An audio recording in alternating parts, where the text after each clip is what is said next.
Hi, everyone. Hey, Marlon. Hopefully you can hear me and see me all right.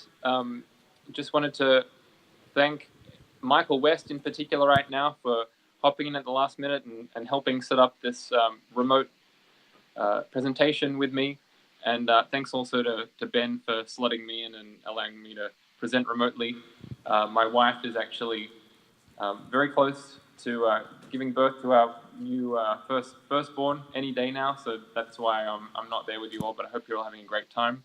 I wanted to speak to you about SirenJack today, which is some security research I did powered by GNU Radio at Bastille. So I'm the director of vulnerability research there, and I wanted to tell you about this story. So it's about emergency warning sirens, radio-controlled ones, and in particular, a quick overview of what they are and the two phases that I went through in the security research, and then how the disclosure worked, as well as suggestions after that. So in general, emergency warning systems are large-scale mass notification systems for the public, and they can warn you about tornadoes, tsunamis, flooding, severe thunderstorms, nuclear incidents such as radiation leaks and missile alerts. You might have seen this sign here. And we've also seen other sorts of mass notification systems like mass cell broadcast texts, the emergency alert system that is used on TV stations that take over the main signal if there's something to propagate, as well as siren systems to emit tones. So these can be traced back to World War II when they had motor-driven ones with very loud tones. Nowadays, we see more of the electronic siren flavor, like in those pictures at the bottom there. And if anybody ever wanted to know the place to go online, the subculture for anything related to emergency warning sirens, then the Siren Board is the place to go. There's a huge amount of information there. It's quite amazing, all these people that are obsessed with this kind of tech. These are some of the players in this market, some of the big four players there. And it all started for me when I moved to San Francisco, and every Tuesday at noon, they actually perform a test of the deployment in the city. And being new to the city, it actually is quite a surprise when Tuesday at noon you hear this.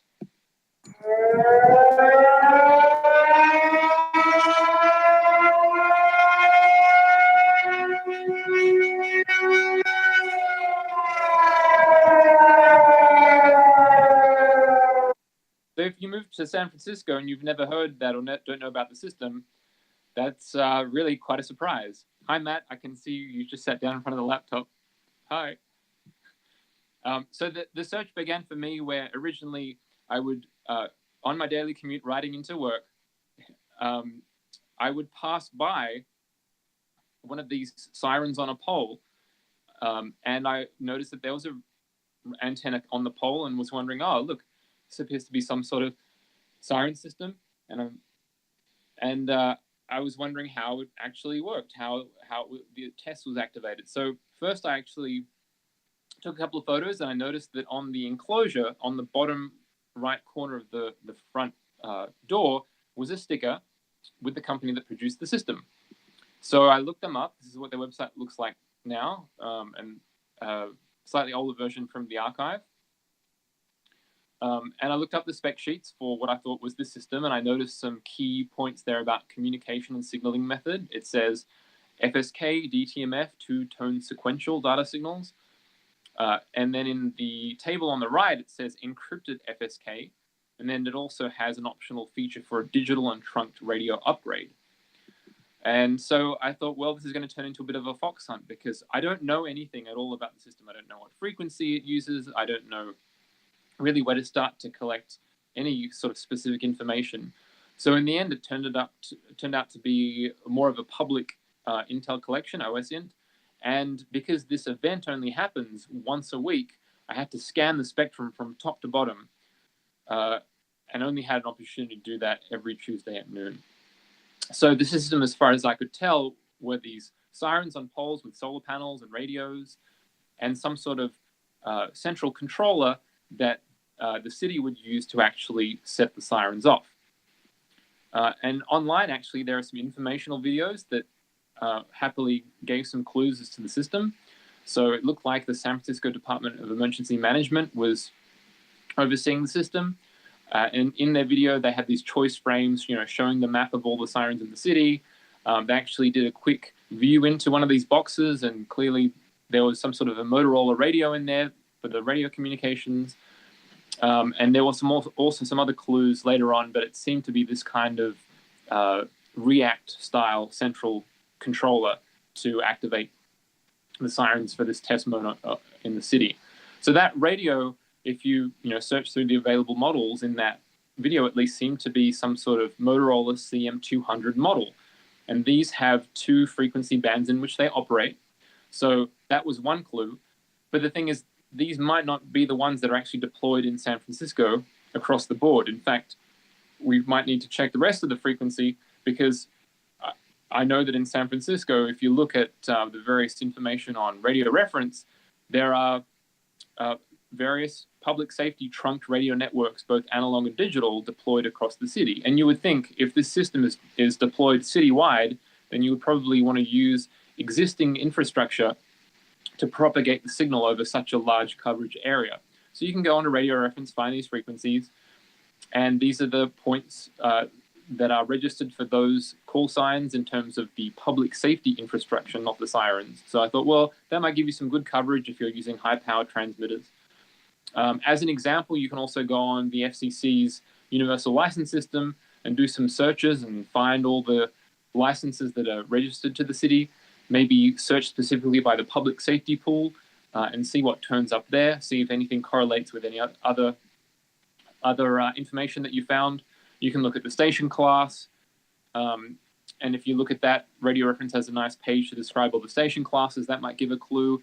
You can look at the frequency as well as the emission designator. Sometimes that can give you a clue as to what sort of content is transmitted over a frequency. But again, you have to take all this with a grain of salt, because as so often happens to be the case, any public information that you collect often turns out to be wrong. So here's another list of emission designators for all the different types of digital common modes. And as well, you can look at the control points to see if that lines up with any particular place that you've looked at. And there, that address is actually, I think, is or right next door to the Department of Emergency Management. So, and other transmitter addresses and so on, just examples. They have a website that talks a little bit about the system and when it goes off. And on Twitter, there's a hamnet that gets together to assess how the test actually went. They publish a PDF that contains the position of all the sirens, so that helps, more with OSINT. There have been some malfunctions for this system as well as others. In 2014, a couple of them went off in the middle of the night, and it wasn't entirely clear why that actually occurred. They wrote a blog post about it just to reassure everybody. But again, here you can see with such a system, it's absolutely crucial that the public be able to trust it and have confidence that when it goes off, it's either a test or it's actually a legitimate issue to be concerned about. So I went into the mode of collecting lots and lots of captures and analyzing the spectrum. So these were my antennas at the time. Actually, the one at the rear there, which you can see the sort of handmade VHF whip was one, and some other ones, plus a bunch of USRPs. And I started doing wideband captures. First, I focused on the Motorola Smart Zone analog trunk network because that has wide reach. And you can see there on the right-hand side the output channels from the repeater there.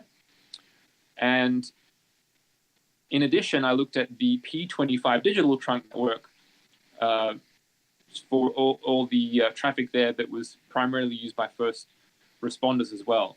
And it doesn't have to be said that GNU radio is great for attempting to demodulate any of the stuff. This is all analog FM, so that's a piece of cake. And then OP25 is good for P25 decoding. And if you zoom in to that P25 cap, you can see the individual transmissions there and the P25 looking signals on the spectrum. Interestingly, at around this time, you might have noticed in the top right of the slides, I sort of date stamp when when these bits of research and events occur. Around this time, the Dallas siren attack happened, and Dallas had a federal signal system installed there that was used for tornado early warning, and people were wondering, oh, how did it happen? Well, it seems to be that it was a radio-based attack. They might use a repeater to address all of the sirens across that large area, and it turned out it was an older system which uses simple DTMF fixed tones to actually set the system off. So it was very, very easy to attack that system with a replay attack. And once you know the tones to dial, you can just get a simple transmitter and dial them up. Or you could record with even a little cassette recorder or something of the like and replay those tones. As we know, they're very robust. So that's likely how that happened. And interestingly, at that time, the company that manufactured the San Francisco system released a press release saying, "Is my emergency notification system safe from hacking?" And I noted that many older systems include few, if any, of the advanced security features that this company can provide, and the command packets, including those sent over the radio, are protected by several security features, including encryption with AES. I thought, okay, well, that's good. Let's see if we can't find it and just check that. So I kept doing some more captures, lots of out-of-band signals where you're dealing with many powerful transmissions. Zooming in on that spectrum, you can see the individual narrowband transmissions and some signaling that's used by the trunk network. And also a little handy tool where you can sort of do the waterfall and overlay on top of that publicly known frequency allocation. So these ones I got from radio reference, so I could see which transmissions were part of which trunk system.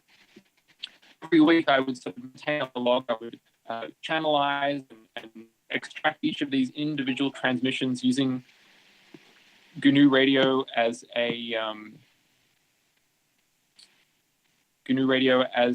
the channelizer and extractor. Can I have a sign from somebody if I'm still there? Because I think one of the calls dropped. I can see two Michaels, which is good. Yep, okay. Thumbs up? Okay, sorry. So I would just make these, like, listen to every single, and these are hundreds and hundreds of individual transmissions around the midday time period. And thank you, Ian, that's great. Just got a message from Ian on the phone, a little side channel conversation. So all of the details, and I would go through, and most of them would just be people going about their business. But then sometimes I would hear some data tones, and I was looking for patterns that would correlate and occur around about the same time every week. So I thought, well, maybe they transmit something out on the public safety network that the Siren boxes are tuned to. In the end, I didn't actually find anything that matched from week to week. I did the same for P25. And in this graph, this is the waterfall, but I actually take the output of OP25 with GNU Radio, and I pipe the frame duration and timing for each of the individual P25 packets that make up a transmission, and then I color code them and overlay them on the transmission on the waterfall. So this kind of turned out to be a little side project that annotates and can be used for P25 diagnostics. So you can see there's the headers and then the alternating cyan blue, which are the two voice packets, and then the trailer packets, and the pink continuous ones are the trunking control channels. So it was kind of cool to debug it from that way. But again, no repeated pattern. So I thought, well, let's look at the 437, 4 to 500 megahertz spectrum. And, here there are even more transmissions that are going off, all digital, all the time, huge amounts of transmissions there. But again, eyeballing stuff, couldn't see any patterns. And further, looking at the lower part of 400, it's very important to have filters, obviously. So this is without a filter, and that's with a filter. So it filtered out the strong digital TV transmissions from Sutro. And then I found some more informational videos from a different department where they had this sort of equipment, so you could see what that looked like. You can see their mobile station that they can take out if there is some natural disaster, they can control the system remotely. Screenshots from the software just to give you a bit more of an idea about, So the nodes can be in various sorts of modes and statuses. So I went out and looked at more of the poles in San Francisco, started looking at the antennas, tried to glean from the antennas what band they might be operating in. But of course, these are ostensibly whips, but they could be collinear, so really they could be tuned to any frequency. I tried to roll my bike up to one, maybe pretending I had a flat tire, and I would measure the shadow cast on the ground to estimate the diameter of the pole, and then work out from the diameter what the length of the pole was. And this was a very awkward video that I was trying to take, looking up and measure all that. And then using pixel to physical distance ratios, figure out an estimate for the antenna length. So I did some even more capture because I still wasn't having any luck in the VHF part of the spectrum. Sometimes I would accidentally start late or early. More research online about the sort of antennas, found some likely candidates that visually looked the same. But again, there was a whole bunch of different bands they covered as well as different lengths. And as it turned out, even spending ages on Street View, looking at all of the antennas and trying to do that sort of photo-based estimation of the length, turned out to give very different results. So I started plotting them out on Google Maps, trying to figure out, check each of them off if there was anything in particular siren pole that I could use as a further clue.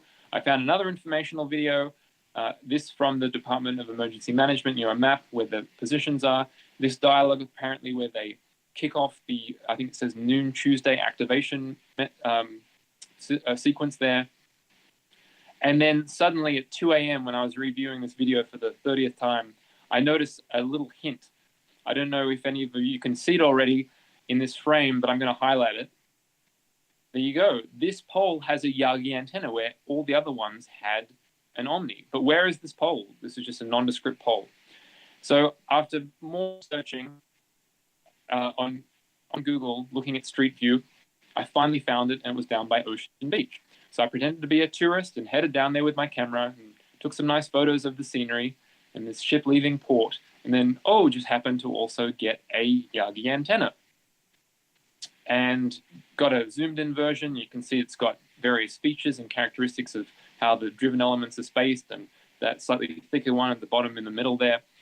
And plotted that out, and it seemed obvious why they needed the Yagi, because there's actually a hill in between where the transmitter might be, if it's in the middle of the city, and that particular pole. So they needed a little bit more gain. So plotting that all out, it seems like all paths converge on Twin Peaks in the middle of the city.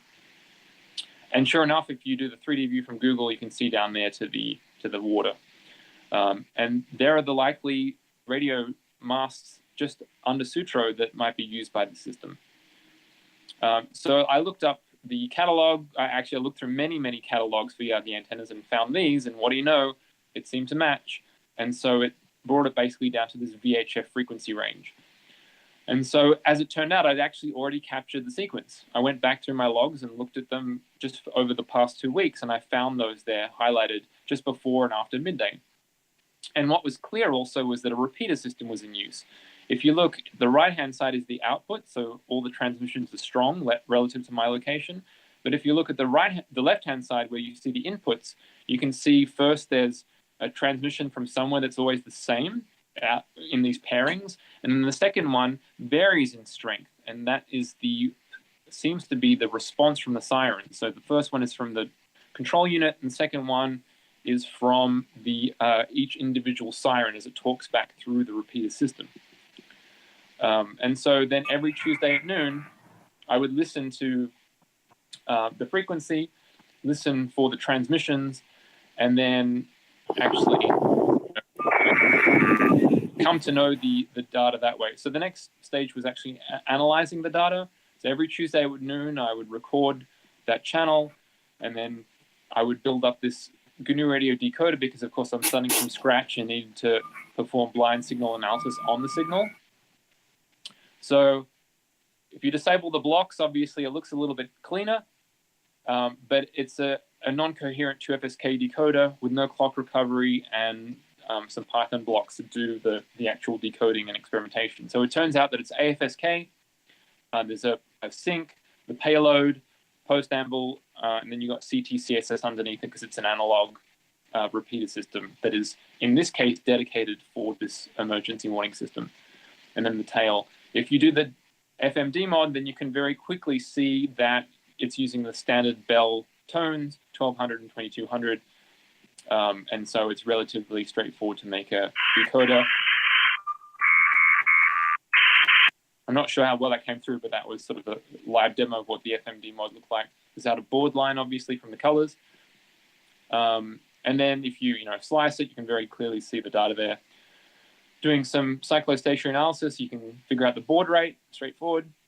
And then just going through the flow graph really quickly, you could either use the live source.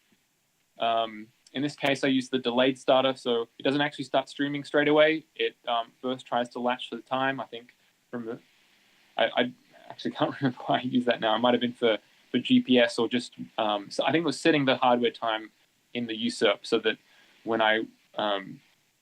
would store a log, I would get the time at which the streaming actually started relative to real time. I also made this file source in gr-baz. It's pretty flexible. It can load multiple files seamlessly. If you record from HDSDR, it'll automatically load a sequence and present a whole bunch of files as one aggregate bulk file that you can actually seek around in. If you had overflows that have been logged from kitchen sink, then it can automatically pad those so you have a continuous sample stream, and it will also emit timing tags. The next part of the flow graph was just standard FM demodulation, very straightforward. And then doing the non-coherent demod, I had the two signal sources generating my mark and space frequencies, doing essentially integrate and dump, and then throwing out the phase information just to get the magnitudes, essentially the responses at each of those two frequencies, and then subtracting them to get the raw data. The next part was taking that, slicing that, and then using an FIR filter as the preamble that I found using the previous analysis, and then using a special peak detector to mark when the preamble actually finished, and then using that as a trigger with some delays to align everything appropriately. And this is sort of the core of the flow graph here. So the first part actually uses the gr-baz gate block to gate off the samples of the preamble. It measures the relative magnitudes of the ones and zeros in each arm to provide a scaling factor that I found improved performance a little bit. And they are sent as messages to the downstream arm. The gate then takes the payload symbols, scales each of the mark and space signals appropriately based upon the scaling calculated from the preamble, and then adds them and slices them so you get your binary stream at the end. It goes through that any block, which represents a Python block that's sort of doing the parsing and decoding as I figure out how it's looking, and then you get output. So in terms of the raw bits, just very quickly going through that process, this is what it looked like just coming straight out. You see there's some structure there, but there's some sort of misalignment going on. There's no clock recovery because it's not necessary, because the drift rates aren't that bad, and these are just packets. So turns out there was a start bit. So if you push everything over, there's some random number of sort of idle bits there before the next byte. So if you find that pattern there, you can recover your bytes. And then turning them into hex, you get interesting structure happening there, 3 repeated bits and then filler. And then I tried to find the transmissions that correlated with the noon sequence, and there's 3 ostensibly repeated commands there with just some small bit differences. Another week, what was concerning is that a lot of it actually looked the same. There didn't seem to be any major changes in the structure. So every 20 minutes, there's another packet sent out, and I thought maybe that's some sort of keep alive. So just collected that for many, many weeks, and nothing seemed to come out. And I thought, well, hang on, what if I just pack the bytes in reverse, reversing the bit order, and then what do you know, for the activation sequence at noon, it's the same payload that's sent, and it just increments by 1 there. You can see in red before I hear the sirens go off. So that was quite worrying, because that's what I saw practically every week, which means there really is no security and definitely no encryption. Their CRC turned out it was just summing them up and modding by 256. And then also, as it became apparent, the timestamp is encoded in each of the packets. So if the system is actually using the timestamp for validation, you can very easily spoof that by looking at previous packets and then extrapolating into the future. So it appeared to be some proprietary protocol, and in the security industry nowadays we call that security through obscurity, and it's the same stuff that's sent every week. The time is sent every 20 minutes, so you can just listen for the time and then extrapolate into the future. So that was obviously a cause for concern with that being the sequence that you could extrapolate to set the system off, at least in this test mode.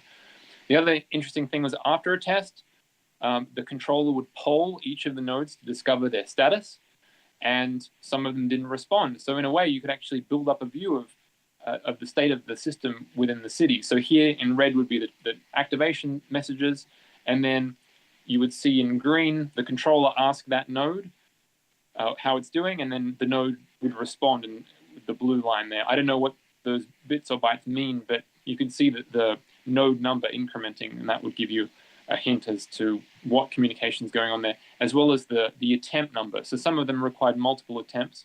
And here, for example, node 47 didn't reply after 4 attempts. So clearly there was something wrong with node 47. We spoke about that already. And then this is, I think, many months worth now. And I think the final piece of the puzzle there was discovering that a certain byte or certain sequence was used to encode the month and the day, and that sort of completed the picture on how they encoded time. So the decoder wasn't perfect. Sometimes it wouldn't be able to match the CRC, and I just tried doing I can't remember if it was depth first or breadth first, but some tree search to actually go down the various paths, because if you think about the start and stop bits, it's a random number, it seems, between each byte. So if you flip a bit, then you might start your next byte at the wrong point, and then all the rest of your payload is corrupt. So it would sort of attempt to cleverly try these different offsets to recover as much of the packet as possibly could. Sometimes it would work, sometimes it wouldn't. And so taking that annotation, I could draw waterfalls then, and the system, like with the P25 work, would output the timestamps on which it actually recovered packets. And you can see there that for each transmission, it would then draw on top of the waterfall for the payload whether the CRC matched or did not. So green is a match and red is not. So obviously there's a corrupt packet there. You can actually see the waterfall looks different. The rest of them worked out. So we went through responsible disclosure with the vendor. In this case, we also informed the city because the system was deployed there. I'm going to rush through this bit a little bit. If you're interested, you can have a look at the slides, but it took a little bit of time to fully engage everybody, but once everybody got going, everybody did their part. The vendor produced a patch, and the city rolled it out into the system here. And then we, collectively worked together with the vendor to produce a statement. They said that the patch adds additional security. If people want highly secured encrypted links, then P25 radios as an upgrade could be an option there as well. And in the meantime, we also looked at their website, which featured some of their other customers, because we were wondering at the time, are any other systems affected? And if you look at them on the map, they're all across the country. LinkedIn there suggests actually that they have thousands of worldwide installations. And funnily enough, there's a video. Which is what the manager says caused them to malfunction. Looks like there's probably been a little bit of water in here. So I don't know how well that came through, but in this news report, the camera went up and actually recorded the audio of the command packet coming across the radio as they were testing. And upon hearing that, I thought, oh, that sounds exactly like the command, the packets that I hear in San Francisco. So I thought, well, that might be another possibility of another location where they might be affected. And what do you know?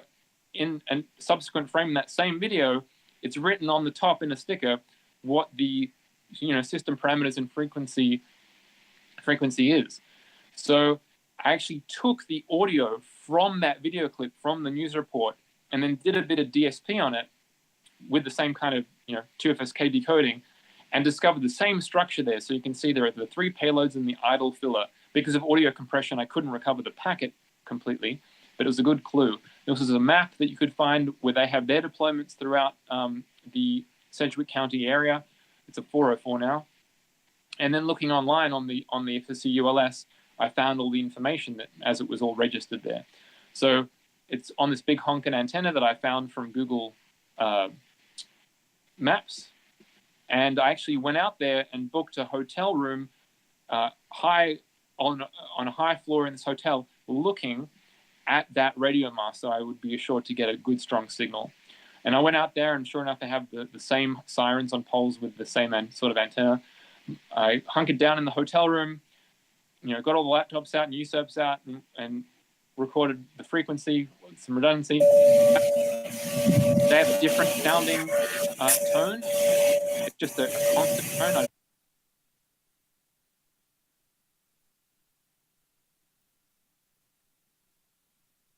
Same kind of payload, same command sequence. So we immediately contacted them and then let them know of the fact. We actually managed to procure a system to play with, and needed an attenuator between the USRP, a big one between the USRP and the Motorola radio in there, so the USRP wouldn't be blown up when the Motorola radio transmits. And of course, I didn't want to use the big speaker, so I got a little 8-ohm speaker.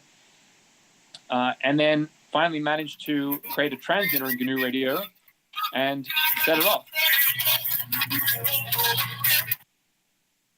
I was using a little speaker there, and of course, the little speaker, unbeknownst to me, was immediately blown up because of the power going through. I was told that you could calibrate it and it would handle it.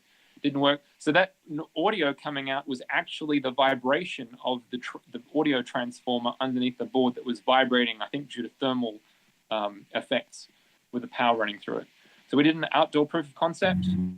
Come out of the Siren. So I'm going to start up a separate program here that will... That's GNU radio running there, obviously, with the the RF for a canned message.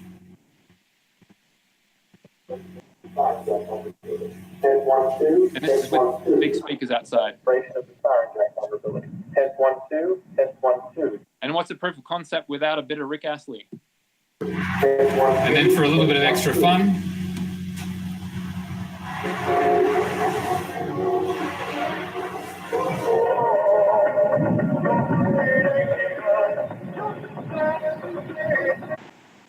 and then just to conclude, just before the 90 days elapsed on the disclosure, I heard a human voice come over San Francisco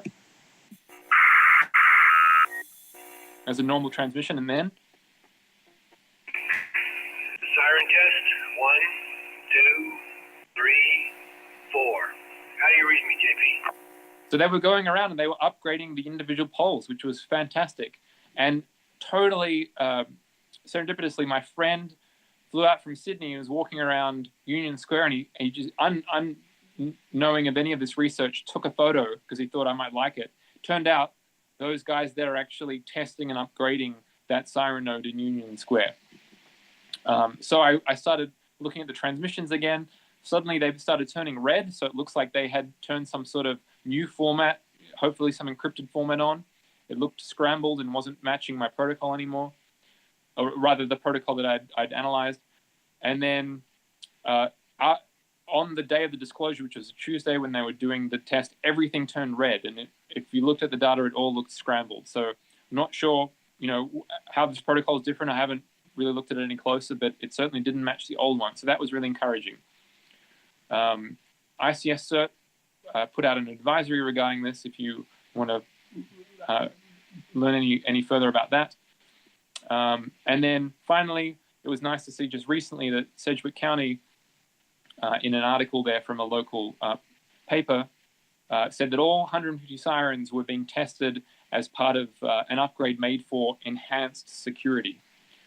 So that was encouraging to see too. So just some suggestions. RF security needs to be built in from the ground up. Tools such as GNU Radio are cheap and accessible to researchers and enthusiasts and bad actors. Radio-enabled critical infrastructure has to be scrutinized. I think I'm preaching to the choir here.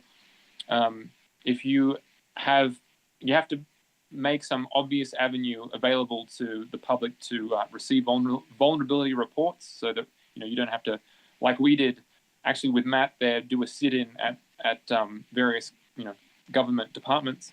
And the radio spectrum is a shared medium, so security through obscurity is no longer a viable option. And if you do responsible disclosure, make sure you have a process and then adhere to it strictly. So that brings me to the end. Thank you for your attention. If you want more information, you can have a look at SirenJack.com. And also, as I said before, thank you to Michael now. Neil and Nate are up there as they helped me very kindly in the past in Vegas. Assemble the live demo. Unfortunately, as I'm not there, we couldn't do it this time, but there are more videos about that online. And also thanks to my colleagues at Bastille. So that brings me to the end. Thank you very much for your attention. Hope that all came across.